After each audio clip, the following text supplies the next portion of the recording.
So, okay, take the U.S., take America, right? A lot of countries send, or people from different countries send their kids here to go to school. Okay, not because there's not a lot of technology in China or India or Africa. There's some there, but it's the culture here that's a big draw for a lot of other people who come here for an education. It's the culture.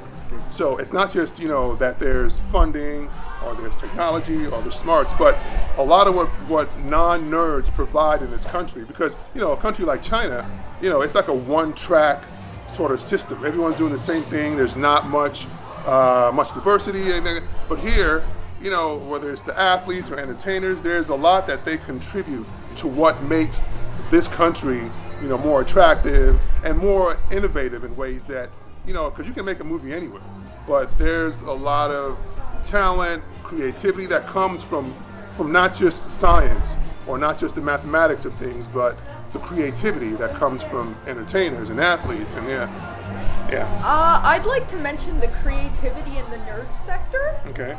Like you talked about Isaac Newton. Isaac Newton wasn't just obsessing over ideas that people in the past had created.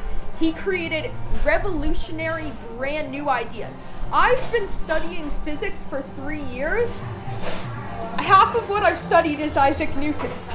Again, and also the longevity, kind of going back to the past point you guys talked about, these athletes at Tech right now are more recognized. Maybe more people would have heard a name like Tom Brady over Elon Musk. But in terms of the longevity, what is the oldest nerd you can name?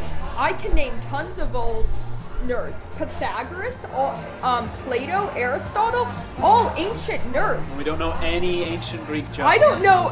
Do you know any ancient Greek jokes? Let's see. Because Alexander the Great was also a nerd, and all of his chief advisors, nerds like Aristotle. What about those great warriors from back in the day? Do you know their name? We don't know their names. We only know the rulers' names. But we know what they accomplished. They were nerds. They accomplished, but we don't know. We know the names of the people who led them and the innovators. We don't know the names of the people who fought in battle or the people who were in the ancient Greek Olympics, because they were, in historical value, history decided they were less important to remember than the leaders, the innovators. But were they though? We've got a really good point here. Right?